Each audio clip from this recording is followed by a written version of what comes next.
증거할 말씀입니다. 마태복음 24장 14절에서 39절 말씀입니다. 14절. 이 천국 복음이 모든 민족에게 증거되기 위하여 온 세상에 전파되리니 그제야 끝이 오리라. 그러므로 너희가 선지자 다니엘의 말한 바 멸망에 가증한 것이 거룩한 것에 선 것을 보거든 읽는 자는 깨달을진저 그때에 유대에 있는 자들은 산으로 도망할지어다. 27절. 번개가 동편에 나서 서편에 번쩍임 같이 인자의 임함도 그러하리라. 죽음이 있는 곳에는 독수리들이 모일지니라. 그날 환난 후에 즉시 해가 어두워지며 달이 빛을 내지 아니하며 별들이 하늘에서 떨어지며 하늘의 권능들이 흔들리리라. 그때 인자의 징자가 하늘에서 보이겠고 그때 땅의 모든 족속이 통곡하며 그들이 인자가 구름을 타고 능력과 큰 영광으로 오는 것을 보리라. 저가 큰 나팔소리와 함께 천사들을 보내리니 저희가 그 택하신 자들을 하늘 이 끝에서 저 끝까지 사방에서 모으리라. 무화과 나무의 비유를 배우라. 그 가지가 연하여지고 잎사귀를 내면 여름이 가까운 줄을 아나니 이와 같이 너희도 이 모든 일을 보거든 인자가 가까이 곧 문 앞에 이른 줄 알라. 내가 진실로 너희에게 이르노니 이 세대가 지나가기 전에 이 일이 다 이루리라.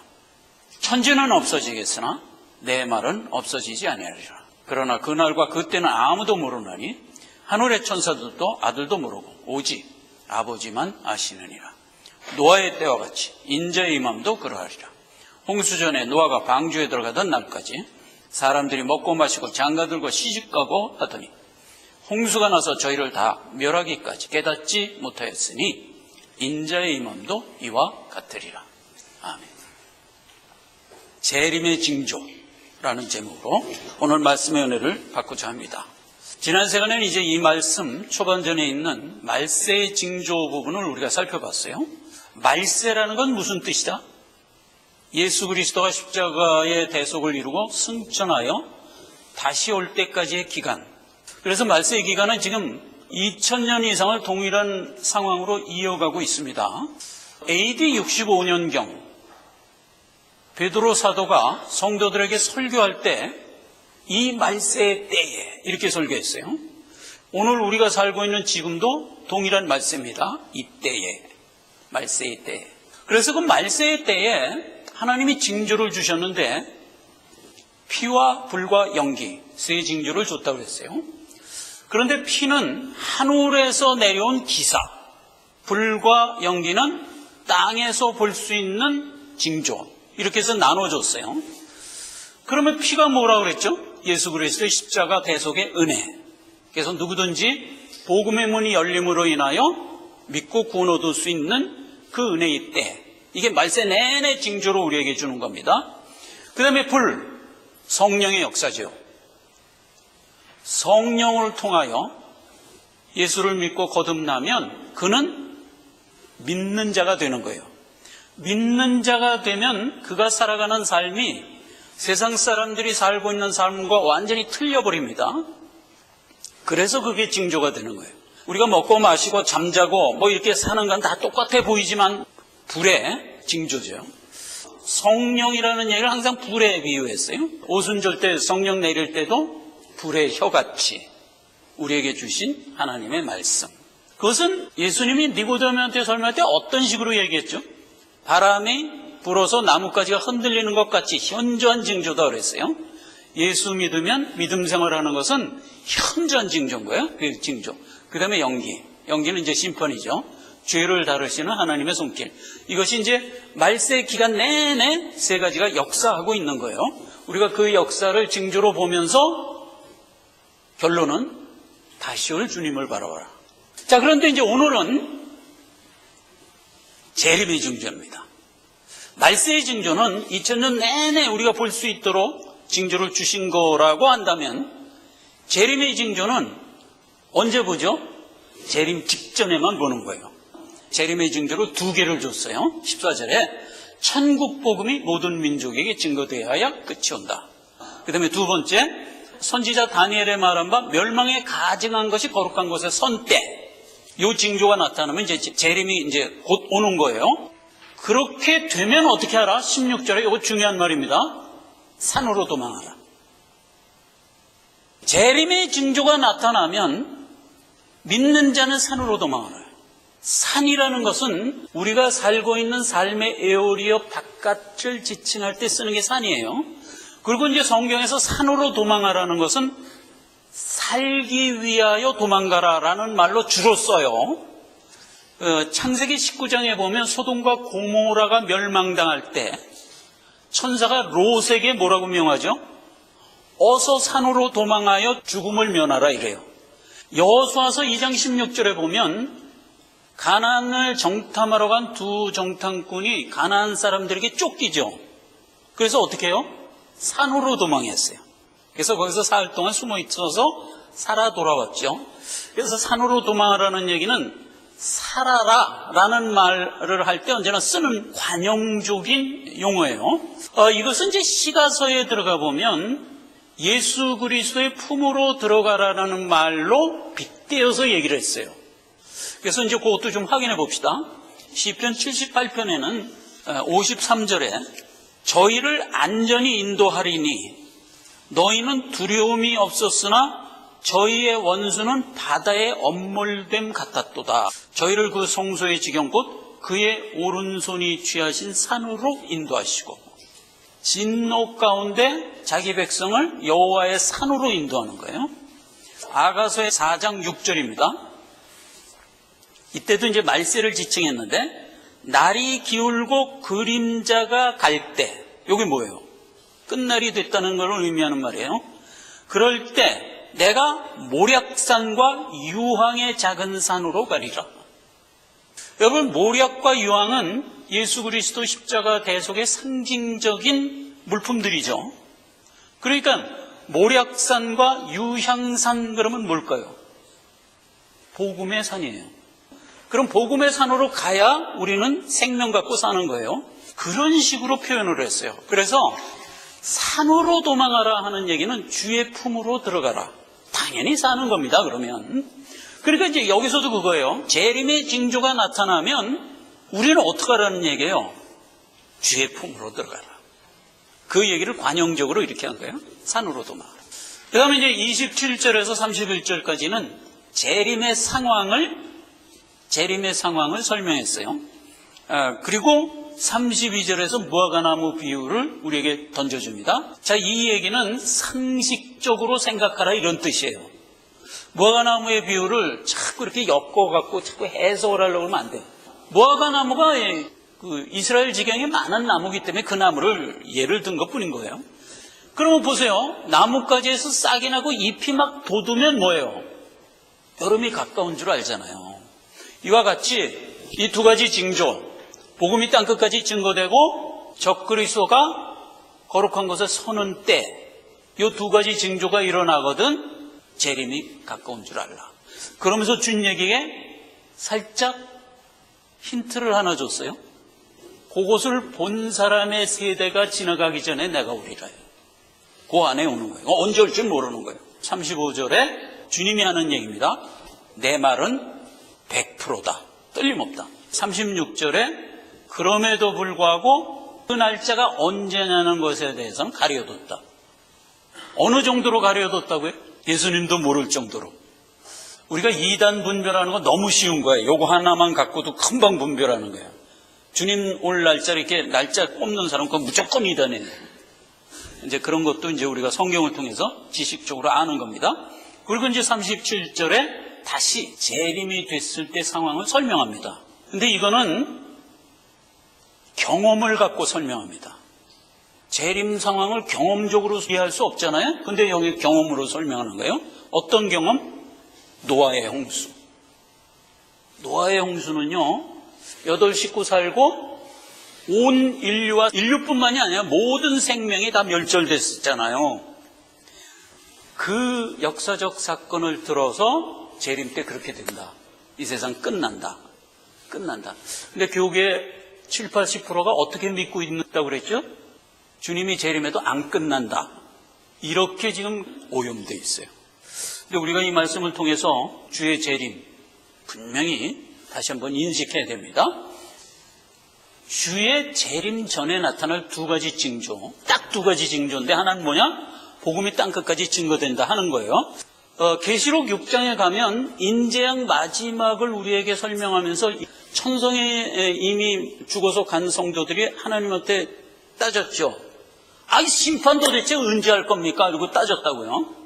그랬더니 하나님이 그때 한 말이 뭐예요? 정한수가 찰 때까지 기다려 이랬어요. 그러니까 하나님은 자기 택한 자녀의 정한수가 있어요. 그게 몇 명인지는 모르지만 하나님은 자기 정한수가 있어요. 몇 명까지 내가 구원하리라. 하나님 딱 그렇게 작정하시고 지금 구원사역을 이끌어 가거든요. 근데 그 정한수가 아직 안 찼다 이거예요. 자, 그러면 보세요. 정한수가 차려면 어떻게 돼야 돼요? 복음 증거가 돼야지. 그러니까 지구상에 복음이 한 번도 들어간 적이 없는 곳이 남아있는 채로 주님이 올 수 있겠어요? 없지. 온 땅에 복음이 다 증거돼야 공평하잖아요. 그렇죠? 그래서 나는 복음 못 들었기 때문에 구원 못 받아서 이런 사람 안 생기지. 복음이 땅끝까지 다 증거되면 정한수가 사실은 차는 거예요. 그럼 자 보세요. 복음은 예루살렘에서 출발해갖고 서진 해갖고 어디까지 왔어요? 지금 중국까지 왔어요. 그래갖고 지금 창세 이후로 한 번도 복음이 들어간 적이 없는 동남아와 중동을 공략하고 있어요, 지금. 생각해보세요. 이건 참 놀라운 일이에요. 아니, 예수님 온 지가 언젠데, 2000년인데, 동남아 지역하고 중동 지역이 한 번도 복음이 증거된 적이 없나? 역사적으로? 없다고요. 한 번도 없다고요. 그래서 그 지역을 지금 공략하고, 지금 그래서 동남아 지역에서 많은 주의 백성들이 일어나고 있어요. 그 물결이 흘러 중동 넘어가서 예루살렘 도착할 거예요. 자, 그럼 보세요. 예루살렘에서 출발해갖고 중국까지 오는데 2000년 걸렸어요.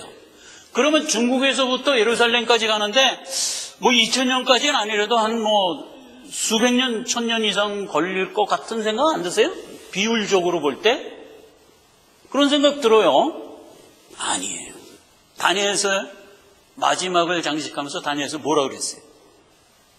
말세가 되면 빨라지리라 그랬어요. 세상이 일일생활권으로 돼버렸어요. 이제는 동남아에서 중동 지나서 예루살렘까지 복음 증거하는데 이제는 그렇게 생각하시면 안 돼요.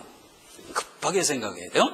그래서 어쨌거나 복음이 중동 지역까지 가서 요즘에 동남아에서 막 믿는 자가 일어나는 것 같은 그런 역사가 중동에서 일어나고 그리고 예루살렘까지 도착하거든 주님 재림이 문 앞에 이런 줄 알라 이 말이에요. 그게 하나의 징조예요. 아직 복음 증거가 땅끝까지 증거 안 됐어요. 그래서 우리는 지금 복음의 동역자가 돼서 기도하면서 주님 재림을 바라보는 겁니다. 이게 하나. 또 하나 뭐냐? 멸망에 가증한 것이 거룩한 곳에 서는 때가 오는데, 자, 여기 좀 특이해요. 생각해 보세요. 이건 적그리스도 얘기하는 거거든요. 그럼 적그리스도가 세상의 임금이라고요. 그러면 다니엘서에서 보면 내 열국이 명멸하리라고 그랬어요. 그래서 그 내 열국이 나라하고는 좀 틀려요. 항상 보면 제국이에요. 그래서 바벨론 제국, 메데와 바사 제국, 헬라 제국, 이렇게 해서 제국으로 가요. 그래갖고 지금 우리가 로마의 제국 말미에 살고 있어요. 그런데 지금 보세요. 다니엘서에는 로마 제국 말미에 10발가락을 묘사했죠. 진흙과 철이 섞여서 서로 합하지 아니하리라 그랬어요. 그런데 세상의 임금들은 일구일 수 있는 목표가 뭐냐 하면 제국을 이루는 거예요. 세계 국가를 이루는 거예요. 그래서 세계 국가를 향하여 막 그 세상의 그 정치 지도자들은 치닫고 있어요. 그런데 하나님은 마지막 때가 될 때까지 허용을 안 해요. 제국을 이루는 걸 허용을 안 해요. 그래서 진흙과 철이 섞이지 아니하리라 이렇게 허용을 안 해요. 그래서 이제 나라와 나라, 민족과 민족으로 쭉 세상을 이끌어 가고 있는데, 최근에 여러분 오바마 대통령 시절에 처음으로 회자된 얘기가 뭔지 아세요? 뉴 월드 오더예요. 신세계 질서. 신세계 질서라는 말이 회자되기 시작했어요. 그 전까지는 그런 얘기 없었어요. 아직은 신세계 질서가 가시화되지 않았지만 곧 세계 정부 형태의 정부가 들어설 거예요. 그러면 어떻게 된다? 그게 적그리스도예요. 그런데 특이한 게 세계 정부의 대통령이 되면 정치 필드에 서야 되잖아요. 그렇죠? 정치 필드에 서야 돼요. 그러니까 세계 국가가 예를 들어 일어난다면 세계 국가의 통합 대통령 이런 식으로 이제 써야 되잖아요. 근데 성경에 보면 어떻게 돼 있어요? 그가 거룩한 곳에 선대요. 즉 종교 지도자의 자격으로 쓴대요. 이런 특이한 현상인 거예요. 재림 직전이 되면 전 세계를 통합하는 통합 지도자가 나올 건데 그가 정치 필드가 아닌 교회의 필드 위에 선대요. 그렇게 되는 때는 주님 재림을 목전에 둔 때다. 그 상황은요, 중세 때 한번 모형으로 우리에게 1260년간 보여준 적이 있었어요. 그게 뭐죠? 로마 카톨릭의 교황이에요. 교황이 각국의 임금들 위에 있었어요. 그래서 임금들이 교황한테 인가를 받아야 자기 임금 입봉을 할 수가 있었어요. 그러한 세월을 1, 2년도 아니고 1260년간 우리에게 왜 보여줬을까? 중요도 때문에 그런 거예요. 중요도 때문에. 정치 필드가 정치인들에 의하여 이끌어 가는데 언젠가 이 정치 지도자, 최고 지도자가 교회 위에 서는 이 이례적인 일이 재림 직전에 있을 거라는 거죠. 그걸 우리가 절대로 놓치지 않게 하기 위하여 중세 1260년간 긴 시간을 우리로 하여금 볼 수 있게 하신 거라고요. 그래서 멸망에 가증한 것이 거룩한 곳에 선 것을 보거든이에요. 그럼 우리는 틀림없이 보는 거예요, 그걸. 세상 사람들은 이게 도대체 뭐야 하고 모르지만 우리는 틀림없이 보는 거예요. 그러면 주님 재림이 문 앞에 이른 줄 알라. 이렇게 두 가지 징조죠. 그리고 주님이 재림했을 때 상황에 대해서 얘기하면 이렇게 되어 있어요. 데살로니가 후서 4장 17절입니다. 그 후에 우리 살아남은 자도 저희와 함께 구름 속으로 끌어올려 공중에서 주를 영접게 하시리니 그리하여 우리가 항상 주와 함께 있으리라. 그래서 주님의 재림하는 상황은 주님이 땅으로 안 오세요. 공중에서 우리를 영접해요. 그래서 모든 믿는 자가 하늘 이 끝에서 하늘 저 끝까지 끌어모아 공중에서 영접해. 새하늘과 새 땅으로 들어가도록 돼 있지 절대로 땅에 없어요. 이것은 이제 스가랴서에서 지난번에 살펴봤듯이 감람산에 주님이 임한다 하는 것으로 한번 모형적 기록이 있었죠. 그런데 감람산의 예루살렘을 향하여 주님의 발이 설 것이다 하는 얘기가 결국 무슨 얘기라고 그랬죠? 공중의 성도들 앞에 임한다 이 뜻이에요. 스가랴서에도 맨 마지막에 보면 얘기가 이렇게 돼 있어요. 빛의 자녀들이 떠나가리라요. 주님이 감람산에 임하면 거기서 왕국을 이루어야 될 거 아니에요? 그런데 빛이 사라지고 빛의 자녀가 떠나가리라요. 당연한 거죠. 주와 함께 떠나가는 거예요. 그렇게 해서 주님의 재림은 공중 휴거예요. 그렇게 되고 베드로후서 3장 10절에는 그때 상황을 또 이렇게 얘기합니다. 그러나 주의 날이 도적같이 오리니 그날에는 하늘이 큰 소리로 떠나가고 체질이 뜨거운 불에 풀어지고 땅과 그 중에 있는 모든 일이 드러나리로라. 주님이 재림하면 하늘과 땅이 소멸되는 거예요. 여러분 소멸이 무슨 말이에요? 불타 없어진다 이 뜻이잖아요. 소멸되는 거예요. 베드로서 3장 11절 이하를 계속 읽어보면 이렇게 됐어요. 이 모든 것이 이렇게 풀어지리니 너희가 어떠한 사람이 되어야 마땅하뇨. 거룩한 행실과 경건함으로 하나님의 날이 임하기를 바라보고 간절히 사모하라.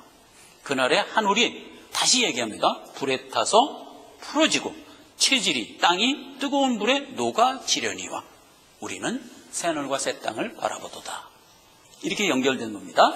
이렇게 된 게 주님의 재림이에요. 주님의 재림 전에 두 가지 움직일 수 없는 징조를 우리에게 보여준다. 그게 뭐다?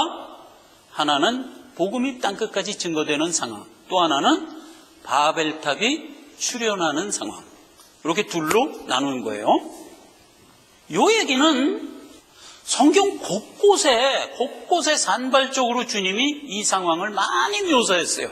다니엘서에 가면 11장 41절에 그가 영화로운 땅에 들어갈 것이요. 이게 누구예요? 적그리스도에 얘기하는 거예요. 적그리스도가 영화로운 땅에 들어갈 것이요. 많은 나라를 패망케 할 것이요. 그런데 오직 에돔과 모압과 암몬 자손의 존귀한 자들은 안 죽이겠다. 이렇게 돼 있어요. 그 다음에 45절에 그가 장막궁전에서 바다와 영화롭고 거룩한 산 사이에 베풀 것이나 그의 끝이 이르리니 도와줄 자가 없으리라. 그래서 일어나고 곧바로 멸망하리라, 이렇게 된 얘기예요. 이 얘기는 계시록에서 이제 묘사를 읽겠어요.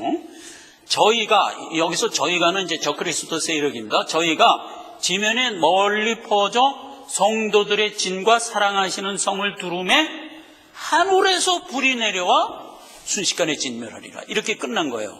자, 그러니까 보세요. 적그리스도가 나타나서 어떤 상황이 벌어진다? 교회 위에 서서 자기를 일컬어 하나님이라 하느니라. 사도 바울은 데살로니가후서에 그렇게 썼어요. 자기를 일컬어 하나님이라 하느니라. 그러니까 정치 지도자가 자기가 하나님이다 그러고 교회에 딱 쓰는 거예요. 그렇게 된 게 다니엘의 말한 바 멸망에 가증한 것이 거룩한 것에 선 것이다고요. 그럼 다니엘에서 보세요.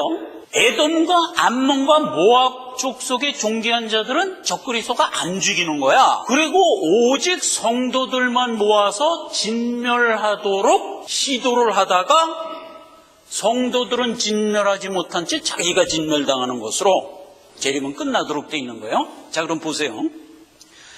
적그리스도가 세상에 딱 나타나서 내가 임금이다, 내가 하나님이다 이렇게 외쳐버리면 성도들이 그 말을 믿을까 안 믿을까? 한번 생각을 해보세요. 그러니까 참 성도들은 거부를 하는 거예요. 아니 뭘 하나님이래, 대통령이라고 그러면 내가 뭐 봐주겠는데 지가 왜 하나님이래 이러고 당연히 거부를 하지. 그러면 이 적그리스도가 자기를 거부한 성도들을 진멸하도록 시도를 하는 거예요. 시도를. 그래서 이제 이 성경에 계속 그 얘기예요. 성도들의 진을 두르고 멸절하려고 두루매, 이런 얘기가 계속 나오는 거예요. 자, 그런데 여기서 에돔과 모압과 암몬은 왜 안 죽이냐 이거예요. 이게 누구예요?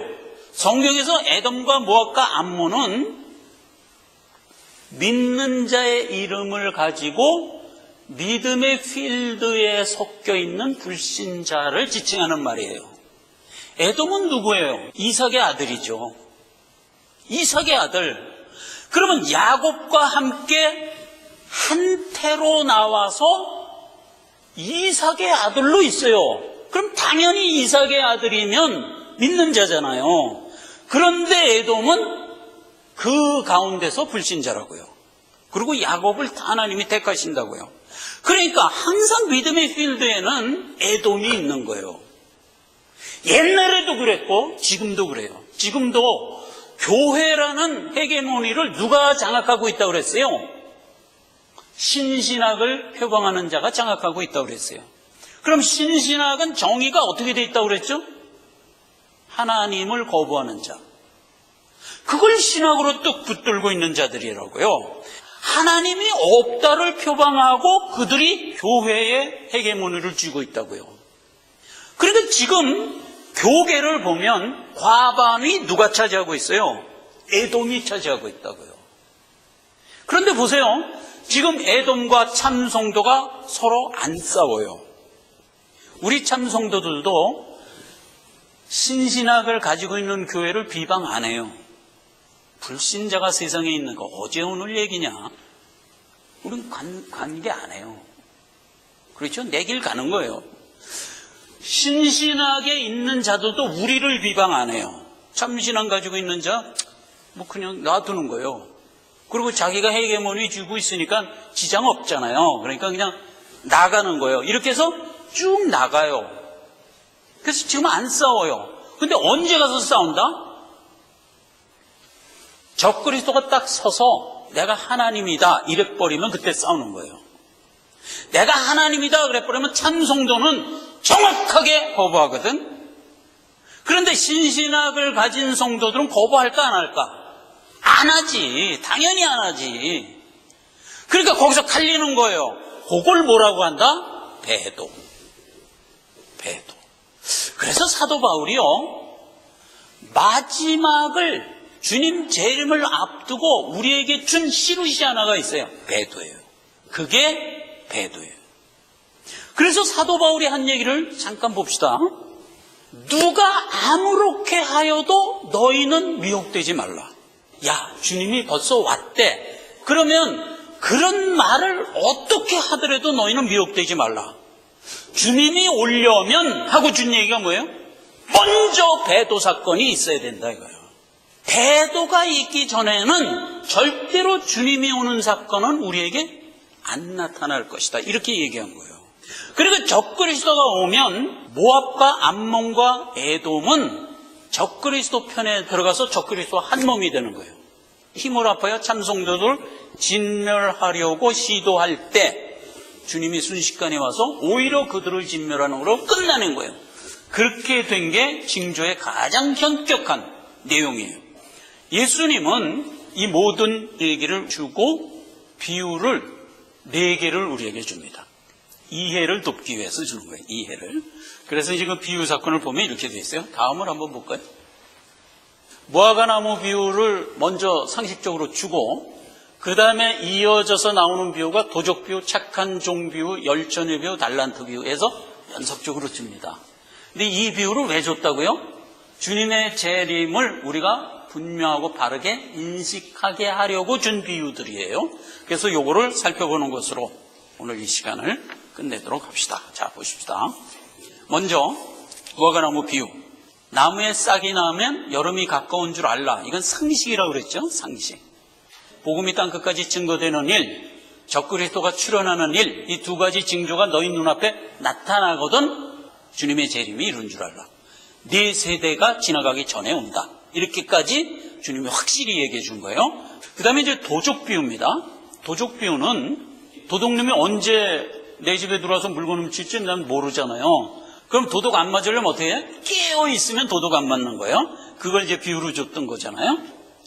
데살로니가 5장 2절 주의 날이 밤에 도적같이 이룰 줄 너희 자세히 알미라.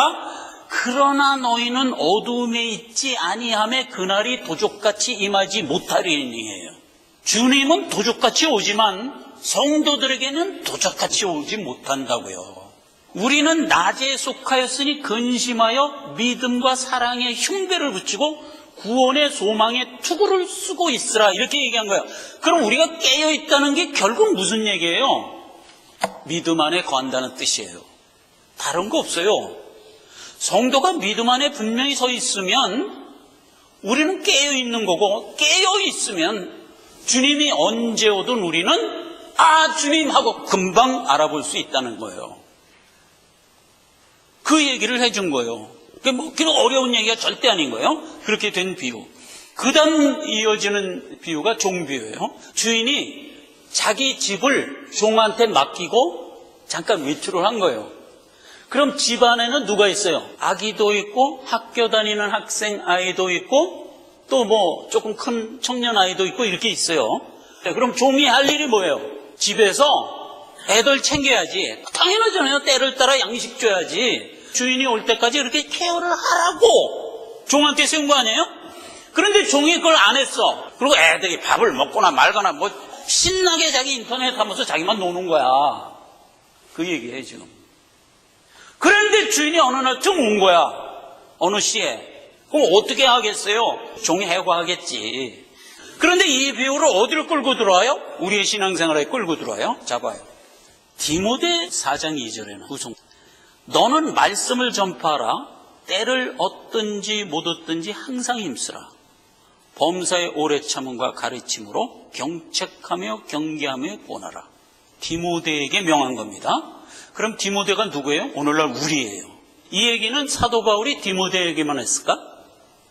아니에요. 주님이 부활 승천하여 갈 때 지상명령으로 우리에게 준 거예요. 너희는 말씀을 갖고 증인이 되라. 이렇게 명하고 주님이 올라가신 거거든요. 즉 뭐와 같아요? 집주인이 종한테 집 맡기고 간 거와 똑같은 거예요. 우리가 받은 말씀을 거저 받았으니 거저 막 나누어주며 살았어야지. 내 육종 좋은 대로 프리주의 삶을 살고 말았어요. 그러면 누가 손해를 봐요? 그 말씀을 먹고 살아나야 할 많은 알알이 숨어있는 택한 자녀들이 굶는 거예요. 누군가 와서 복음을 선포해야 그 복음의 말씀을 듣고 일어나도록 돼 있는 게 구속의 원리잖아요. 그런데 우리가 복음 증거를 안 해. 그러면 내 주변에 영생을 얻기로 작정된 주의 권속들이 양식을 못 먹으니까 못 일어나고 있는 거예요. 그걸 언제 본다? 주님이 재림했는데 와서 딱 그걸 본 거야. 그럼 어떻게 돼요? 해고지. 그걸 비유로 연결해 준 거예요.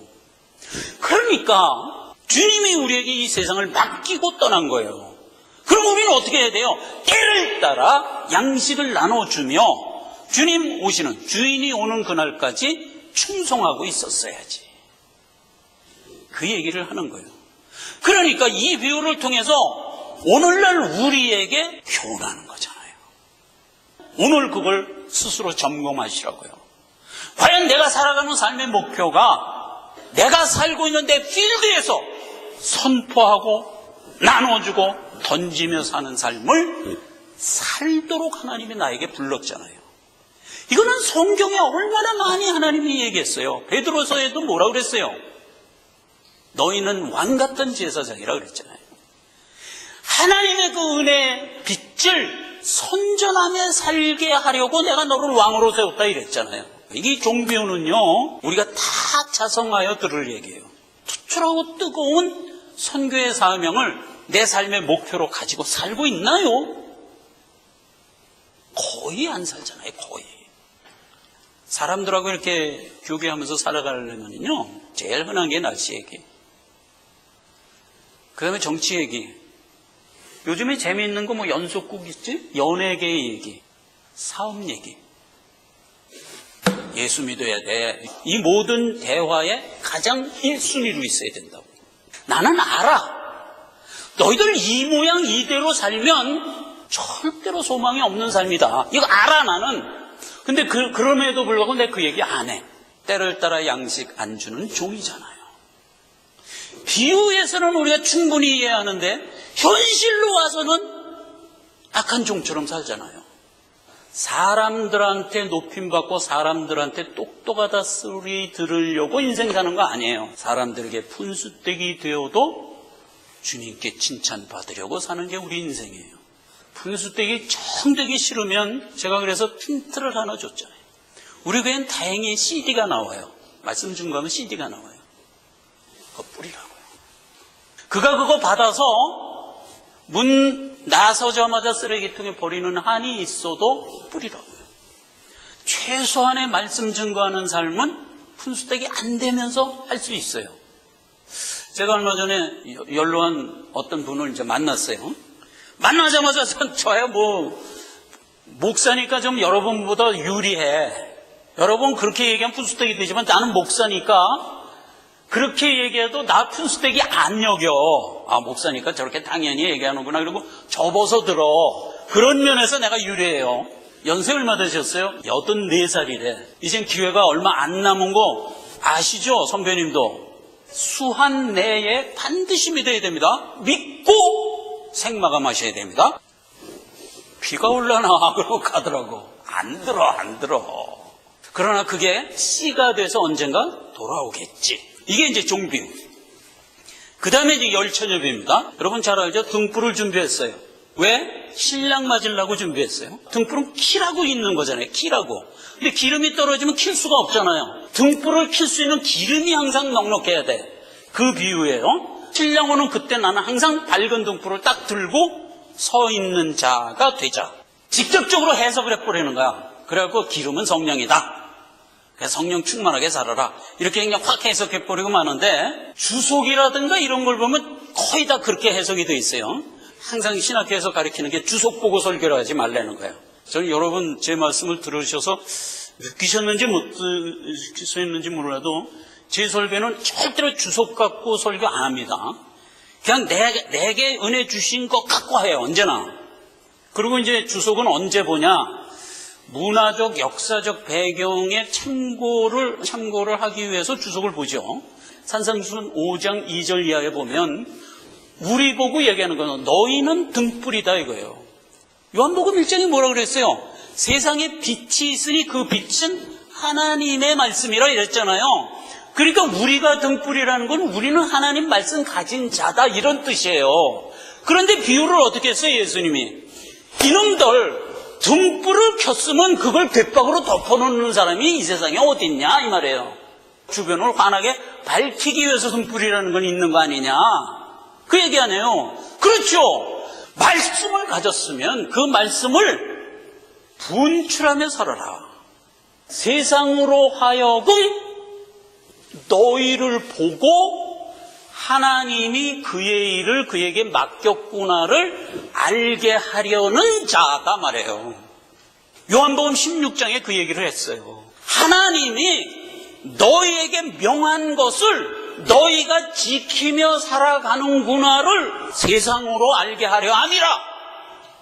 그렇게 살아라. 자, 마지막 달란트 비유입니다. 1달란트 주고 2달란트 주고 5달란트 줬어. 2달란트 남겨 5달란트 남겼어. 근데 1달란트 받은 사람은 잘 간직하자 그래서 꽉 간직해버렸어요. 달란트 비유는 포인트가 어딨냐 하는 거예요. 열매에 있다.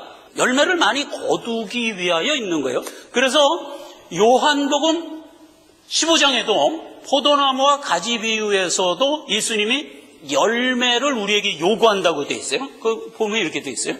물은 내게 있어 과실을 맺지 않는 가지는 아버지께서 이를 제해버리시고 무릇 과실을 맺게 하는 가지는 더 과실을 맺게 하려 하여 깨끗게 하시느니라. 이게 요한복음 15장 2절 이하의 말씀이죠. 그러니까 우리에게 하나님이 요구하는 게 뭐예요? 열매를 많이 맺게 하려고 해요. 그러면 달란트 비유에서 2달란트 남겼습니다, 5달란트 남겼습니다 하고 매치가 되고 있어요. 그러면 보세요. 우리가 열매를 어떻게 이해하고 있어요? 어떤 가시적인 결과를 얻는 것으로 자꾸 이해를 해요. 오늘 이 시간 분명히 정돈합시다. 성경에서 열매 그러면 인격이에요. 고린도전서 13장에 가면은 열매에 대한 얘기가 없다. 사랑, 희락, 화평, 오래 참음, 자비, 양성, 충성, 온유, 절제. 성품적 얘기예요. 성품적. 신앙, 인격. 신신학을 표방하고 있는 교회도 이거 주장해요. 사랑하는 자 되라, 화평한 자 되라, 자비한 자 되라, 온유한 자 되라, 이렇게 주장해요. 걔네들도. 참 성도인 우리도 그걸 열매라고 생각해요. 같은 사랑이라도 인본주의 사고에서 표현하는 사랑은 사람들에게 잘하는 거 사랑이에요. 신앙 안에서 들어와서 사랑은 뭐가 사랑이에요? 어찌하든 그로하여금 예수 믿고 구원받게 하려는 것, 이 사랑이에요. 어떻게 틀려요? 완전히 틀린 거예요. 다 똑같아요. 자비, 양성, 충성, 온유, 절제 다 똑같아요.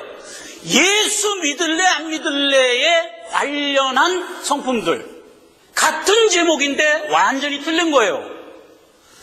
이게 신앙인격, 그리고 성경이 우리에게 요구하는 열매예요. 우리가 신앙생활을 하는 것은 어찌하든 나의 인격이 충만히 이쪽으로 무르익느냐의 싸움이에요. 그 싸움이 달란트 비유에 녹아있는 거예요.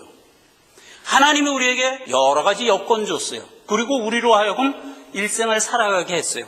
그럼 결과 어떻게 돼야 돼요? 훌륭한 주의 장성한 분량에까지 자라 있는 것. 이게 5달란트 남긴 자예요. 2달란트 남긴 자예요. 그렇게 받을 얘기예요. 그게 달란트 비유예요. 여기서 한 포인트를 더 챙기고 갑시다. 자, 1달란트 받은 자의 생각이에요. 마태복음 25장까지 넘어왔어요. 24절. 1달란트 받았던 자도 와서 가로되 주여 당신은 굳은 사람이라 심지 않은 데서 거두고 해치지 않은 데서 모으는 줄 내가 알았으므로 두려워하여 나가서 당신의 달란트를 땅에 감춰두었었나이다. 보소서 주의 것을 받으셨나이다. 물론 주님이 무익한 종아여서 질책을 했지만 요 생각까지는 바른 생각이에요. 하나님이 시작했으면 하나님이 완성해요. 그렇죠? 그래서 하나님이 시작하고 하나님이 완성했다. 그 생각이 배직이 돼야 돼요. 하나님이 시작한 건 하나님의 절대 주권으로 이루시는 분. 이게 배직이 돼야 되지만 우리는 그 배직을 갖고 한 발을 앞서가야 돼요. 어떻게 가냐? 그래서 나는 주 안에 거해야 돼요. 가지가 포도나무에 붙어 있어야 돼요. 그래야 나는 열매를 절로 맺는 거예요. 주 안에 붙어 있는 것이 관건이에요. 내가 열매를 맺기 위해서 애쓴다 쪽에서 생각할 게 아니라 내가 어찌하든 주 안에 붙어 있겠다고 애쓰는 것, 이게 우리가 할 일이에요. 주 안에 붙어 있으려면 우리는 인내가 필요해요. 그냥 안 돼요. 그래서 인고 가운데 주 안에 붙어 있어야 열매가 열리는 거예요. 그래서 이 인고를 감내해야 돼요. 이 인고가 감내하기 싫어서 하나님은 심지 않은 데서 거두고 하나님은 없는 데서 챙기시는 분이야 하고 널브러져 있는 게 한 달란트 받은 자예요. 경건해지고자 하는 자는 누구든지 핍박을 받으리라 해요. 주에게 붙어 있고자 하는 자는 누구든지 핍박을 받으리라 해요. 그 핍박이 싫어서 땅에 묻어두면 그게 불신자인 거예요. 자, 여러분 말씀을 맺습니다. 우리가 왜 신앙 인격이 안 자라죠? 주님은 비유해서 이렇게 얘기했어요. 길가에 뿌리운 자, 돌밭에 떨어진 자, 가시떨기에 떨어진 자가 결국 결실하지 못한다고 그랬어요. 신앙 인격을 못 자란다고 그랬어요. 왜 그렇죠? 길가에 뿌렸다는 건 하나님이 주신 말씀 자체를 거부해버린 거. 그렇죠? 말씀 자체를 거부해버린 거예요. 이건 뭐 씨가 없는데 어떻게 자라겠어요? 그러니까 안 되고. 돌밭에 떨어졌다는 건 뭐예요? 말씀을 붙들었더니 인고가 찾아왔어. 그 인고가 싫어서 말씀을 버린 자. 인고는 말씀을 붙들고 있는 자에겐 필이 찾아오게 돼 있어요. 근데 그 필이 찾아오게 되는 게 싫어서 거부한 자. 그럼 결심 못하는 거예요. 그 다음 마지막 재리예요. 하나님이냐 재물이냐 해서 언제나 재물 쪽을 택하는 거예요. 그러면 결심을 못하는 거예요. 인고가 싫어서 불신으로 들어가 버리면 그게 한 달란트 받은 자예요. 우리는 가지가 포도나무에 붙어 있어야 절로 열매를 맺어요. 절로 자라는 거예요. 그러려면은 인고를 감내했어야 했지. 그게 2달란트, 5달란트. 자, 여러분, 우리에게 교훈합니다. 주님이 재림한 게 중요하죠. 당연히 중요하죠. 자, 이런 상황인 것을 너희가 알고 지금을 준비하라. 지금은 어떤 때예요? 구원의 때예요? 은혜 받을 때예요. 우리에게 기회가 있어요. 그러나 반드시 생각해야 되는 게 뭐다? 끝날이 있다는 걸 생각해라. 이 땅은 소멸되고 우리는 영원 천국 내 본향으로 들어간다. 이 소망이 너희의 삶의 목표다 이 말이에요. 목표다 이거예요. 하나님이 시작한 거 하나님은 반드시 완성한다. 그러기 위해서 우리는 어떻게 하라? 인고를 감내하면서 주께 붙어있기를 힘써라. 기도하겠습니다. 하나님 아버지 은혜를 감사드립니다. 재림의 사실 하나를 우리에게 제시하면서 주 안에서 자라가기를 교훈하고 있습니다. 이 복된 자리에 우리가 서 있지만 그럼에도 불구하고 우리는 주 안에 거하기를 힘써야 된다고 교훈하고 있습니다. 이 인고가 우리의 삶의 목표가 되게 하시고 마침내 자라서 하나님의 영광에 이르게 하옵소서. 예수님의 이름으로 기도했습니다. 아멘.